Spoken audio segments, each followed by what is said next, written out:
नमस्कार साथियों, जैसा कि आपको पता है अभी रेलवे के आरपीएफ एसआई का पेपर चल रहा है। दोस्तों 2 दिन पेपर हो चुका है, बाकी 3 दिन अभी पेपर होना बाकी है। दोस्तों इस एग्ज़ाम में कुछ डिफ़िकल्ट सवाल भी पूछे गए हैं।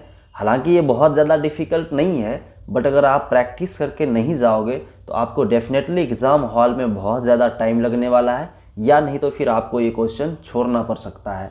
दोस्तों इस वीडियो में कुछ ऐसे ही सवाल के बारे में डिस्कशन करने वाले हैं, तो आइए फटाफट वीडियो को करते हैं स्टार्ट। और आपके सामने ये पहला सवाल आता है स्क्रीन पर। दोस्तों पहला सवाल आपके सामने है कि 40 रुपया प्रति केजी वाली चीनी को 48 रुपया प्रति केजी वाली चीनी के साथ किस अनुपात में मिलाना चाहिए ताकि मिश्रण को 54 रुपये प्रति किलो में बेचने पर 20% का लाभ भी हमें मिल पाए।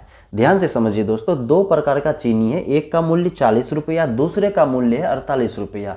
सवाल में पूछा गया आपसे कि इसको किस अनुपात में हम मिलाएं ताकि उस मिक्सचर को बेचने पर कितने रुपया में बेचने, 54 रुपया प्रति केजी पर बेचने पर हमें 20% का लाभ भी मिल पाए। दोस्तों अब देखिए इसको कैसे करना है। इस 54 रुपया में मेरा 20% लाभ भी है, यानी कि ये जो 54 है 100% तो मेरा क्रय मूल्य इसमें होगा, उसके बाद 20% इसमें लाभ भी होगा, यानी कि ये 54 120% का वैल्यू आपके सामने दिया हुआ है। दोस्तों ये 54 जो है 120% का वैल्यू है। अब आपको निकालना क्या है, यहाँ पर आपको निकालना है दोस्तों क्रय मूल्य। क्रय मूल्य का मतलब 100% का वैल्यू निकालना है। तो 100% का वैल्यू निकालने के लिए यहाँ 100% से गुना, परसेंट से ये परसेंट कट जाएगा, उसके बाद आप यहाँ पे कटा दीजिए 5 से, 24 बार में ये कट जाएगा, 5 से 20 बार में ये कट जाएगा। उसके बाद देखिए फिर किससे कटेगा, 6 से कटा दीजिए 9 बार में, ये 4 बार में, फिर यहाँ से कटा दीजिए 5 बार में। तो 9 गुना 5 करेंगे कितना बचेगा, 45 रुपया पर केजी यहाँ पे आपका क्रय मूल्य निकल जाएगा। अब आपको क्या करना है यहाँ पे दोस्तों, अब आपको लगाना है एलिगेशन। देखिए एक तो ये क्रय मूल्य था आपका, दूसरा ये था, अब ये तीसरा आ गया है। तो कैसे करेंगे, सबसे पहला लिखेंगे 40, उसके बाद लिखेंगे यहाँ 48, उसके बाद इस 45 को लिखना है आपको बीच में। अब यहाँ पे एक लाइन दे दीजिए, यहाँ से आपका रेशियो अब निकल जाएगा। कैसे निकालेंगे, ये देखिए 48 में 45 को माइनस करके यहाँ पे लिखना है। 48 में 45 करेंगे कितना आ जाएगा, 3। अब उसके बाद यहाँ पे देखिए इस दोनों में कौन बड़ा है, 45, तो इसमें इसको माइनस करके यहाँ पे लिख दीजिए 5, यानी कि आपका राइट आंसर आ जाएगा 3:5। 3:5 यही आपका करेक्ट आंसर होने वाला, नहीं ऑप्शन नंबर ए आपका राइट आंसर हो जाएगा। दोस्तों आई होप कि आपको ये चीज़ समझ में आया होगा। ऐसे सवाल में सबसे पहले आपको क्या करना है, सबसे पहले आपको सीपी निकालना है। जब सीपी निकल जाएगा तो 2 यहाँ पे क्रय मूल्य पहले से दिया हुआ है और तीसरा आपको यहाँ पे मिल जाएगा। तीसरे को सेंटर में रखना है और जो भी इधर से घटा के आपको यहाँ लिखना है और इधर से घटा के आपको यहाँ पे लिखना है, आपका यहाँ पे निकल जाएगा रेशियो। आई होप कि आपको ये चीज़ समझ में आ गया होगा। चलते हैं अब अगले सवाल की तरफ, देखते हैं अगला सवाल क्या कह रहा है। सवाल कह रहा है कि 100 रुपया प्रति किग्रा वाले शुद्ध घी और 50 रुपये प्रति केजी वाले वनस्पति तेल को एक अनुपात में मिलाया जाता है। 20% का लाभ प्राप्त करने के लिए 96 रुपया प्रति किलो की दर से बेचा जाता है। तो घी और तेल को किस अनुपात में मिलाया गया है। दोस्तों सेम सवाल है, देखिए ये आरआरबी जेई में पूछा गया है 2019 में। सेम सवाल, आपको क्या करना है, सबसे पहले आपको निकालना है सीपी। जैसे ही सीपी निकल जाएगा तो एक क्रय मूल्य यहाँ पे है, दूसरा क्रय मूल्य यहाँ पे है। आपको क्या करना है, 100 यहाँ पे लिखना है, 50 यहाँ पे लिखना है, जो भी आपका सीपी आएगा यहाँ पे लिखना है और यहाँ से आपको निकाल लेना है रेशियो। एक यहाँ पे आ जाएगा, एक यहाँ पे आ जाएगा, जो भी इसमें से आएगा वो आपका आंसर होने वाला है। इस सवाल का जवाब आप खुद कमेंट बॉक्स में देना। सबसे पहले आप सीपी निकाल लेना और उसके बाद यहाँ पे रख के उसके बाद रेशियो पता कर लेना। चलिए फिलहाल चलते हैं अगले सवाल की तरफ, देखते हैं अगला सवाल क्या कह रहा है। दोस्तों अगला सवाल कह रहा है कि ए, बी और सी ने क्रमशः 10,000, 15,000 और 20,000 रुपये का निवेश किया। एक वर्ष के बाद ए और बी में से प्रत्येक ने 5,000 रुपये अधिक निवेश किए, जबकि सी ने 10,000 रुपये वापस निकाल लिए। प्रारंभ से 3 वर्ष बाद ए, बी और सी का लाभ का अनुपात ज्ञात करें।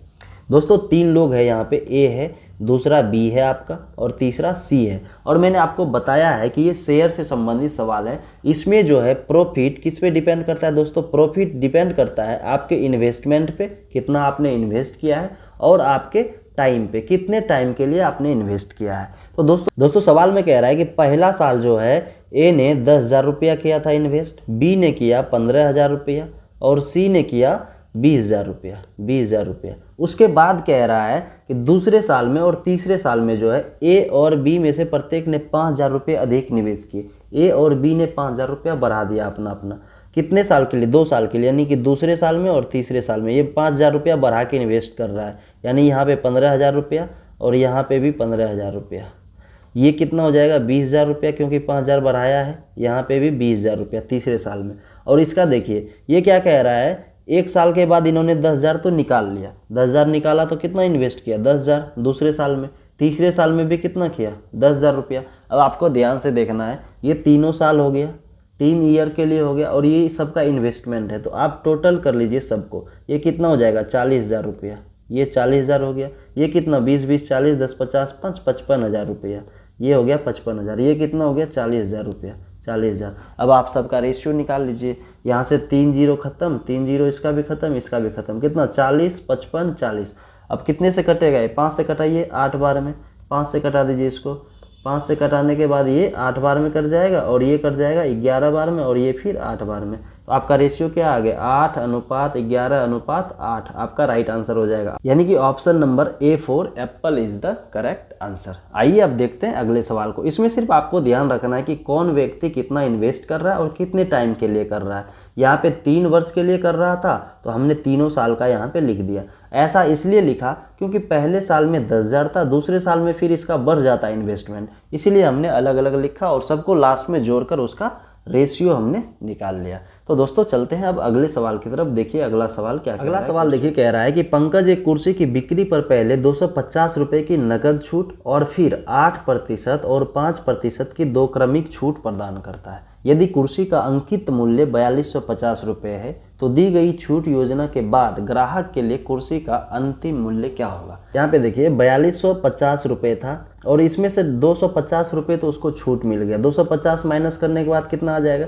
ये आपका आ जाएगा 4,000 रुपये। दोस्तों अब आप ध्यान से समझना, किसी वस्तु पर अगर हमने 8% छूट दे दिया तो इसका मतलब हमने उसे 92% में बेचा होगा, क्योंकि क्रय मूल्य हमेशा 100% होता है और उसमें 8% हमने छूट दे दिया तो कितने में बेचा होगा? 92% में। 92% मतलब 92/100। उसके बाद भी एक छूट दे रहे हैं 5% का, तो 5% छूट देने के बाद कितना में बेचे होंगे उसे? 95 में। 95%। अब यहाँ से आप इसको कटा लीजिए, आपका राइट आंसर आ जाएगा 3 शून्य, तो 3 शून्य यहाँ से कट जाएगा। अब देखिए 2 से कटा लीजिए 2 बार में, यहाँ से 2 5 बार में कट जाएगा। 5 से काट दीजिए इसको 19 बार में।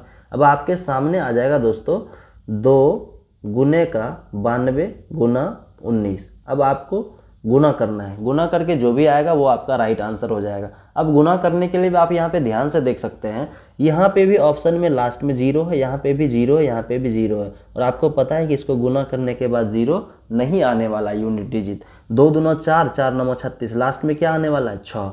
यहाँ पे देखिए एक ही ऑप्शन में 6 है, ऑप्शन नंबर ए आपका राइट आंसर हो जाएगा। बाकी आप गुना करके चेक कर सकते हैं। एग्जाम हॉल में ये सब चीज़ भी ध्यान रखना होता है दोस्तों। अगर आप ध्यान नहीं रखोगे तो फिर इतना गुना करने में आपको टाइम लगने वाला है। अगर एक बार नज़र आपने दोहराया तो ये 5 सेकंड का काम आपका 1 सेकंड में हो सकता है। आई होप कि आपको ये चीज़ समझ में आ गया होगा। देखते हैं अब अगले सवाल को दोस्तों। अगला सवाल आपके सामने क्या कह रहा है दोस्तों? अगला सवाल कह रहा है कि यदि 2 बेलनों की त्रिज्याएं 2:3 के अनुपात में और उनकी ऊंचाई 5:3 के अनुपात में, तो उनके आयतन का अनुपात ज्ञात करिए। दोस्तों आपको पता है कि बेलन का जो आयतन होता है वो वॉल्यूम क्या होता है? πr²h। आपको रेशियो निकालना है। कैसे निकालना है? वॉल्यूम 1 और वॉल्यूम 2। ये किसका है? सिलेंडर 1 का है और सिलेंडर 2 का है। ये सिलेंडर 2 का है। तो अब देखिए वॉल्यूम कैसे निकालेंगे? पाई तो इसमें भी होगा।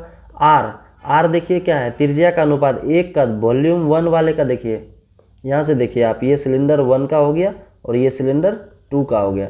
तो आर के जगह क्या लिखेंगे? 2 का स्क्वायर 4 गुना एच क्या है? ये तो आपका सिलेंडर 1 का हो गया और ये सिलेंडर 2 का हो गया। तो यहाँ से सिलेंडर 1 के जगह क्या लिखेंगे? 5। नीचे आ जाइए, पाई आर कितना बचेगा? 3। 3 का स्क्वायर करेंगे 3 3 9 गुने का ये 3, क्योंकि एच लिखना है यहाँ पे 3। अब यहाँ से पाई तो कैंसिल हो जाएगा। अब देखिए 5 चौके 20, क्या बच जाएगा आपका? 5 चौके 20, नीचे क्या हो जाएगा? 9 तिया 27, यानी कि 20:27 आपका राइट आंसर होने वाला है। 20:27 कहाँ पे? ऑप्शन नंबर बी में। ऑप्शन थोड़ा इधर उधर हो गया दोस्तों। ऑप्शन नंबर बी आपका करेक्ट आंसर हो जाएगा 20:27। ये आपका राइट आंसर होगा। दोस्तों मुझे उम्मीद है कि ये वीडियो आपको पसंद आया होगा। अगर वीडियो अच्छा लगे तो लाइक करके जाना और चैनल पर नए हो तो सब्सक्राइब भी कर लेना, क्योंकि दोस्तों इस चैनल पर आपको कॉम्पिटिटिव एग्जाम से संबंधित कंटेंट मिलता है जो आपको डेफिनेटली किसी भी एग्ज़ाम को क्रैक करने में हेल्प करेगा।